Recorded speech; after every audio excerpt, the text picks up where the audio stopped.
All right, so now this is just a pretty much average Joe neighborhood. Okay, where right now I'm standing on Alpine Street, Longmont, Colorado. Pretty much to the other side of these homes over here, there's some higher end, newer homes that were built in the late 90s. These homes here, this neighborhood's probably 70s, early 80s. I'm not totally sure. But the first thing I want you to notice is that when you're coming up to the house, think about the way the person's going to be driving up to the property. Okay? You want to make sure when you map out directions to the house, when you're doing your appointments with people, you want to be bringing them in the nicest way. Now, in this particular neighborhood, there's nothing really dramatically different whether they come in from this direction or they come in from this direction. But think about your property, and you might find that that's not the case. I've seen some properties where, if you're coming in from the east, you're going by, the trailer park and the slummy apartments and, the cars on jacks and just all kinds of crazy stuff. If you come by the other direction, you'll be going by a lake and a park and so forth. Be thinking of that. People are forming their impression of a neighborhood well before they get to the property. Just remember, this is all kind of common sense stuff. But I'm just going to point out things as we see them here, okay? I got a car coming here, so I got to let him go by. So what we're going to do first is we're doing what's called the curbside appeal, okay? They've just pulled up to the property. What's the first thing they're looking at here?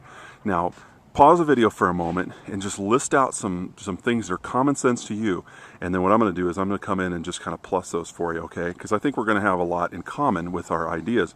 But I just want to show you some things that will absolutely make the property just pop, okay? And you'll see my buddy Rick here that you've probably met already in the interview.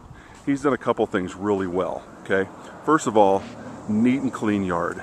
And those are just terms you should always keep in mind. Neat, clean, white, and nice. Those are 4 words. Just write them down. Keep them handy. Neat, clean, white, nice. You'll notice that, this home is 25, 30 years old, and it, has some cracks in the driveway and some, certainly some things that are, older about it. But there's one thing, number one thing, the lawn, the grass. If take a look at your yard, take a look at the lawn, make sure it's really simple. Number one, make sure it's somewhat green if you can possibly do that. If not, do the best you can. And then another quick strategy is making sure you edge along the lawn here too. You'll see here that Rick's done that really well. I don't know if he has someone do that for him or if it's something that he's done. But there's just something really neat about a clean edge that even if you have a really crappy lawn and you have a clean edge, it goes a long ways. Okay? Pick up any sticks, anything along the way that might be an eyesore. You'll notice there was a tree that was cut down here.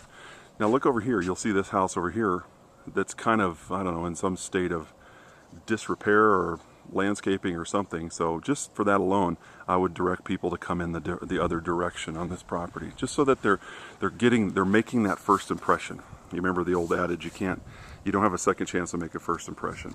Okay?